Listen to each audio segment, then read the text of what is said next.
Gold buyers, మీ కష్టాల్లో నమ్మకమైన మీ ఆత్మీయ నేస్తం.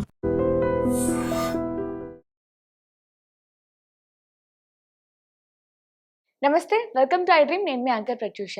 సో డయాబెటీస్ అంటే అందరికీ తెలుసు. ఇందులో type 1, type 2, type 3, type 4 diabetes వరకు కూడా అందరికీ ఐడియా ఉంది. సో బట్ రీసెంట్ టైమ్స్లో టైప్ 5 డయాబెటీస్ కూడా వస్తుందన్నమాట. సో చాలా మందికి భయాన్ని గురి చేస్తుంది ఈ టైప్ 5 డయాబెటీస్. అసలు ఎందుకు వస్తుంది? అసలు టైప్ 5 డయాబెటీస్ అంటే ఏంటి? దీనికి ఏమైనా మనకి వంటింట్లో చిట్కాలు ఏమైనా ఉన్నాయా? ఇవన్నీ కూడా తెలుసుకుందాం. ఈ రోజు మనతో పాటు వంటింటి చిట్కాలకి కేర్ ఆఫ్ అడ్రస్ అయిన చిట్టిబుట్ల మధుసూదన్ శర్మ గారు మనతో పాటు ఉన్నారు. సో సార్తో మాట్లాడి తెలుసుకుందాం. నమస్తే సార్. నమస్తే. ఎలా ఉన్నారు సార్? బాగున్నానమ్మా, మీరు ఎలా ఉన్నారమ్మా? నేను కూడా చాలా బాగున్నాను సార్. సో టైప్ 4 డయాబెటీస్ వరకు ఉంటాయని అందరికీ తెలుసు సార్. బట్ రీసెంట్ టైమ్స్ లో టైప్ 5 డయాబెటీస్ కూడా వస్తుంది అని వింటున్నాం. అసలు ఏంటి సార్ ఈ టైప్ 5 డయాబెటీస్ అంటే? సో ఎంఆర్ డయాబెటీస్ అంటారమ్మా. అంటే malnutritive relative diabetes mellitus అని చెప్పేసి. అంటే మాల్ న్యూట్రిషన్ ఉన్నటువంటి వాళ్ళలో కూడా డయాబెటీస్ వచ్చేటువంటి అవకాశం ఎక్కువ శాతం మందిలో కనిపిస్తుండడం చేత లేటెస్ట్గా మీరు అడిగినట్లు ఈ మధ్యకాలంలో ఈ టైప్ 5 డయాబెటీస్ కూడా చెప్తున్నారమ్మా. ఇంతవరకు అయితే టైప్ 1, టైప్ 2, టైప్ 3, టైప్ 4 అంటే insulin dependent, non insulin dependent diabetes mellitus, అదేవిధంగా ప్యాంక్రియాస్ దెబ్బతినడం వల్ల కలిగేటువంటి ఒక డయాబెటీస్ టైప్ 3, అదేవిధంగా గర్భవతులకు వచ్చేటువంటి డయాబెటీస్, అది జెస్టేషనల్ డయాబెటీస్ అంటారు దాన్ని, టైప్ 4. ఇప్పుడు టైప్ 5 అనేది mall nutritive relative diabetes mellitus అమ్మా. అంటే దేహంలో కొన్ని రకాలైనటువంటి మాల్ న్యూట్రిషన్ యొక్క ప్రభావం చేత ఈ డయాబెటీస్ వస్తూ ఉంటుంది. వీళ్ళకి ఆ మాల్ న్యూట్రిషన్ మనం సరిదిద్దగలిగితే ఆ యొక్క డయాబెటీస్ యొక్క ప్రాబ్లం కూడా తగ్గిపోయేటువంటి అవకాశం ఉంటుంది. వీళ్ళకి ఒకవేళ ఇన్సులిన్ వాడవలసినటువంటి పరిస్థితి ఏర్పడినా చాలా తక్కువ ఇన్సులిన్ వాడినా సరిపోతుందమ్మా. Okay okay.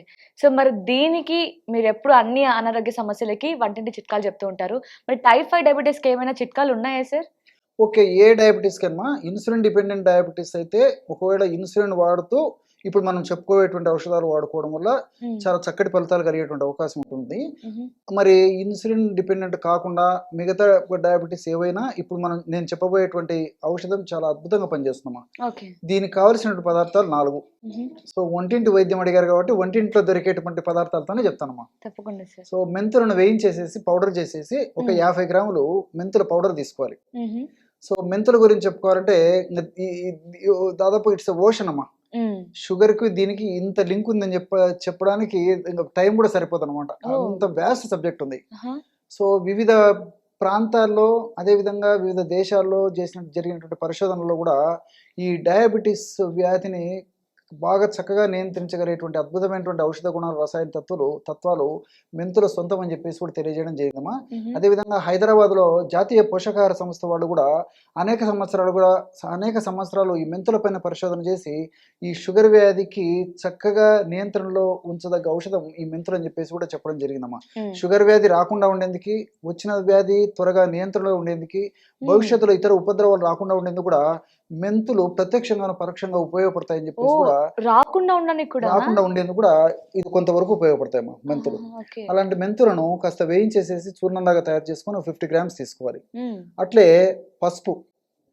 పసుపు కొమ్ములు తెచ్చి దంచేసేసి పౌడర్ తయారు చేసేసి ఆ యొక్క పసుపు కొమ్ములు దంచి తయారు చేసినటువంటి స్వచ్ఛమైనటువంటి పసుపు పొడి ఒక 50 గ్రాములు తీసుకోవాలమ్మా. 3వ పదార్థంగా ఉసిరిక, ఆమ్లా పౌడర్ అనేటువంటి పేరుతో మనకు మార్కెట్లో దొరుకుతుంది. ఆ ఆమ్లా పౌడరు దాన్ని ఒక 50 గ్రాములు తీసుకోవాలి. చివరగా 4వ పదార్థంగా దాల్చిన చెక్క, మంచి క్వాలిటీ దాల్చిన చెక్క, మందపాటి దాల్చిన చెక్కను తెచ్చుకొని దంచేసేసి పౌడర్ లాగా తయారు చేసుకొని ఒక 25 గ్రాములు మాత్రం దాల్చిన చెక్క చూర్ణం కలుపుకోవాలి. కేవలము ఈ యొక్క 4 పదార్థాలే, అంటే మెంతులు, పసుపు, అదేవిధంగా ఉసిరి, దాల్చిన చెక్క నేను చెప్పినటువంటి రేషియోలో కలుపుకొని ఆ పదార్థంతో బాగా కలిసిపోయిన తర్వాత ఒక గాజు సీసాలో నిల్వ ఉంచుకొని రోజు ఉదయం ఆహారానికి ఒక 10-15 నిమిషాల ముందు, రాత్రి ఆహారానికి ఒక 10-15 నిమిషాల ముందు 100 ml వాటర్లో, అంటే గది ఉష్ణోగ్రత ఉన్నటువంటి నీటిలో ఒక 1/2 టీ స్పూన్ పౌడర్ని కలిపి సేవించాలమ్మా. ఈ విధంగా రెగ్యులర్గా ఈ యొక్క ఔషధాన్ని ఈ పద్ధతిలో వాడుకోవడం వల్ల సమర్థవంతమైనటువంటి ఫలితాలు కలుగుతాయమ్మా. సో ముఖ్యంగా నాన్ ఇన్సులిన్ డిపెండెంట్ డయాబెటీస్ వాళ్ళలో ఇంకా అద్భుతమైనటువంటి ఫలితాలు కలిగేటువంటి పరిస్థితి ఏర్పడుతూ ఉంటుంది అనమాట. మెంతుల్లో ఆధునికంగా మనం ఆలోచన చేసినప్పటికీ మెంతుల్లో ఆల్కలాయిడ్స్, సాపోనిన్స్ ఇలాంటివి అనేక రకాల రసాయన పదార్థాలు ప్రత్యక్షంగాను పరోక్షంగాను ఉపయోగపడతాయి.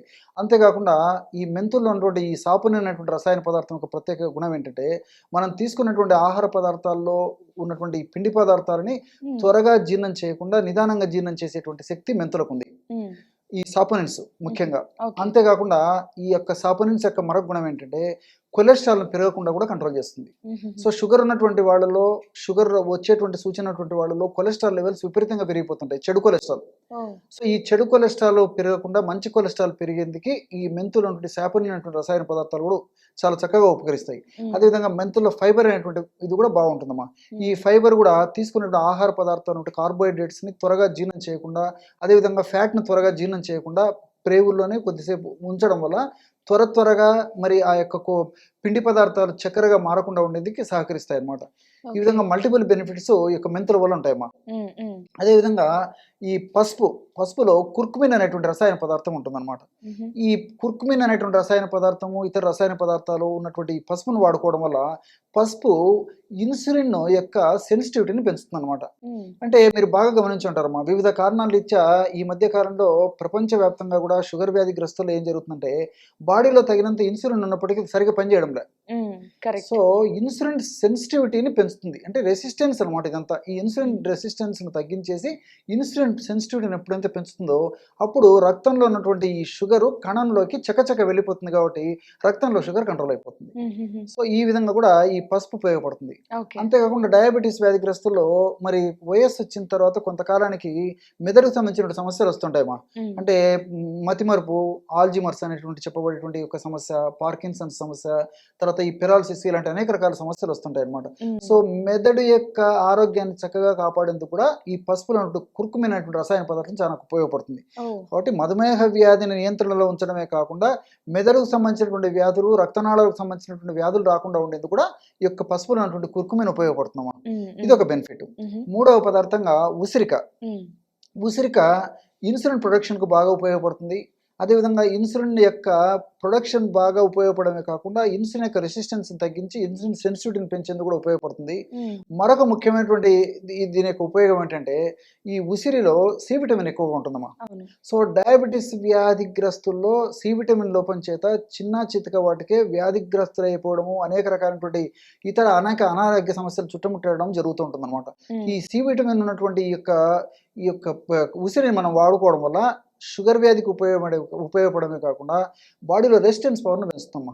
ఎప్పుడైతే బాడీలో రెసిస్టెన్స్ పవర్ను పెంచుతుందో ఈ బ్యాక్టీరియా దాడి నుంచి, అదేవిధంగా ఈ వైరస్ల దాడి నుంచి, ఫంగస్ అనేటువంటి ఇతర అనేక రకాలైనటువంటి క్రిముల యొక్క దాడి నుంచి రక్షింపబడమే కాకుండా అనేక జబ్బులు రాకుండా ఉండేందుకు, అదేవిధంగా మరి ఈ యొక్క చిన్న వయస్సులోనే వృద్ధాప్య లక్షణాలు రాకుండా ఉండేందుకు, ఇన్ఫ్లమేషన్ అనేటువంటి ప్రక్రియను బాగా తగ్గించేందుకు ఇలా మల్టిపుల్ గా ఈ యొక్క ఉసిరికి ఉపయోగపడుతుందమ్మా.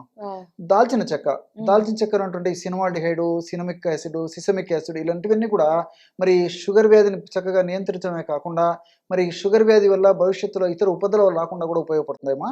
అంతేకాకుండా షుగర్ వ్యాధి వచ్చినటువంటి వాళ్ళలో రక్తనాళాలు బాగా, షుగర్ వ్యాధి వచ్చినటువంటి వాళ్ళలో నరాలు బాగా దెబ్బతింటుంటాయమ్మా. ఈ నరాలు దెబ్బతినకుండా కాపాడేందుకు, నరాలను చైతన్యవంతంగా ఆరోగ్యవంతంగా ఉంచేందుకు దాల్చిన చెక్కలో ఉన్నటువంటి సినమాల్డిహైడ్, సిసమిక్ యాసిడ్ అనే రసాయన పదార్థాలు ఉపయోగపడతాయి. షుగర్ వ్యాధిగ్రస్తుల్లో కొన్ని సంవత్సరాల తర్వాత మరి ఎక్కువ శాతం మంది ఏమవుతుందంటే కాళ్ళు చేతులు మంటలు, అదేవిధంగా తిమ్మిర్లు రావడము, మొద్దుబారిపోవడము ఇలాంటి లక్షణాలు కలుగుతుంటాయి. ఈ దాల్చిన చెక్కలో ఉన్నటువంటి ఈ సినమిక్ యాసిడ్, సిసమిక్ యాసిడ్ ఇలాంటి సినమాల్డిహైడ్ వీటితో పాటు కౌమారిన్స్ అనేటువంటి పదార్థాలు కూడా ఉన్నాయి. కాబట్టి ఇవన్నీ కూడా ప్రత్యక్షంగా పరోక్షంగా బ్లడ్ సర్క్యులేషన్ పెంచడమే కాకుండా నరాలకు మంచి చైతన్య శక్తిని కలుగజేసేసి నరాలు ఆరోగ్యవంతంగా ఉంచేందుకు, నరాల చుట్టూ ఉన్నటువంటి మైలిన్ షీత్ని ఆరోగ్యవంతంగా ఉంచేందుకు ఉపయోగపడతాయి. కాబట్టి నరాలు కూడా బాగా శక్తివంతంగా ఉండేందుకు ఉపయోగపడతాయమ్మా. కాబట్టి మల్టిపుల్ బెనిఫిట్స్ ఈ ఫార్ములాలో ఉంటాయి. కాబట్టి వాళ్ళు వాడేటువంటి ఆధునిక కృత్రిమ రసాయన ఔషధాలు వాడుతూ కూడా ఈ యొక్క ఔషధాన్ని వాడుకోవడం వల్ల అన్ని సైడ్ బెనిఫిట్స్ ఉంటాయి, ఎలాంటి సైడ్ ఎఫెక్ట్స్ కూడా ఉండవమ్మా. ఓకే, అంటే మెడిసిన్ తీసుకుంటూ కూడా ఇది మనం యూస్ వాడాలమ్మా. ఏం ప్రాబ్లం ఉండదు. రెండు వాడుకోవడం వల్ల మరొక ప్రయోజనం ఏంటంటే ఆధునిక కృత్రిమ రసాయన ఔషధాల యొక్క డోస్ కూడా బాగా తగ్గించుకోవచ్చు. సో దానివల్ల వాటి యొక్క సైడ్ ఎఫెక్ట్స్ కూడా బాగా తగ్గించుకోవచ్చు. ఎందుకంటే ఇంగ్లీషు మందుల యొక్క ఎక్కువ వాడే కొద్దీ, డోస్ పెంచే కొద్దీ, ఇతర ఔషధాలు తోడించే కొద్దీ సైడ్ ఎఫెక్ట్స్ కూడా ఎక్కువ ఉంటాయి. కాబట్టి మరి తప్పని పరిస్థితుల్లోనే వైద్యుడు కూడా అలాంటి వాడతారు. కాబట్టి మరి అలాంటి సైడ్ ఎఫెక్ట్స్ తక్కువగా మనం పొందాలంటే ఇలాంటి ఔషధాలు వాడుకోవడం చాలా చాలా మంచిది. ఆ సైడ్ ఎఫెక్ట్స్ ని ఇది కంట్రోల్ చేస్తూ ఇంకా ఎక్కువ బెనిఫిట్స్ ఇస్తుంది. మల్టిపుల్ బెనిఫిట్స్ ఉంటాయి. సో మరి ఎంత కాలం వరకు యూస్ చేయాలి సార్ ఇది? అంటే మనకి డయాబెటీస్ తగ్గిపోయే వరకు యూస్ చేస్తూనే ఉండాలా, లేదంటే ఒక 1 month 2 months వాడిన తర్వాత ఆపేయచ్చు. ఇది రెగ్యులర్ గా వాడుకోవడం చాలా చాలా మంచిదమ్మా. కాబట్టి ఎందుకంటే డయాబెటీస్ అనేది lifestyle disorder. So lifestyle modification జరిగినంత వరకు డయాబెటీస్ మనల్ని అనుసరించి ఉంటుంది కాబట్టి, సో డయాబెటీస్ ని ఎటువంటి పరిస్థితుల్లో రక్తంలో మరి చక్కెరను పెరగనివ్వకుండా ఉండాలి కాబట్టి దీన్ని నియంత్రణలో ఉంచుకోదగ్గ వ్యాధి కాబట్టి నియంత్రణలో ఉంచుకోవాలంటే ఇలాంటి ఔషధాలు తప్పకుండా వాడుకోవాలమ్మా. Okay okay. సో మీరే అంటున్నారు కాబట్టి డయాబెటీస్ అంటే మనకి జీవితకాలం ఉంటూ ఉంటుంది అది. మరి ఈ చిట్కాలని మెడిసిన్ రెండు యూజ్ చేసుకుంటూ ఉంటే నియంత్రించచ్చు సార్ కొన్ని సంవత్సరాలు కొన్ని నెలలకి నియంత్రించవచ్చు. తర్వాత ఎలాంటి కాంప్లికేషన్స్ కూడా రాకుండా చాలా వరకు అవాయిడ్ చేయొచ్చమ్మా.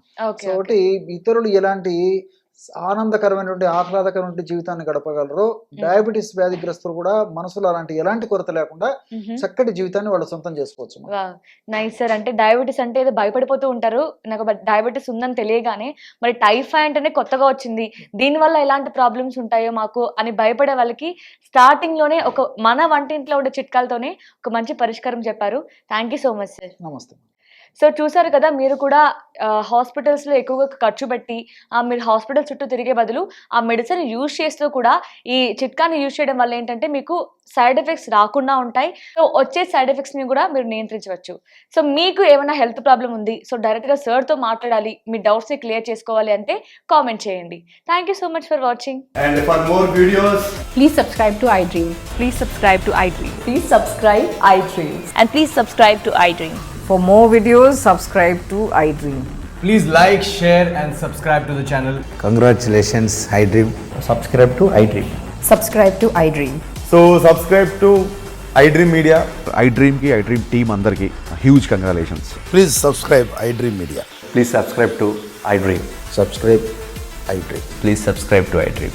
iDream అంటే నా కళల ఛానల్ను సబ్స్క్రైబ్ చేసుకున్నారు, నోరు తిరుగుతలేదు, మీరైతే గంట గుర్తు కొట్టండి. For more such videos, please subscribe to iDream. Subscribe to iDream. Please subscribe to iDream. Please subscribe iDream Media. Please do subscribe to iDream. Please subscribe to iDream Media. For best entertainment and information, please subscribe iDream. And don't forget to subscribe to iDream.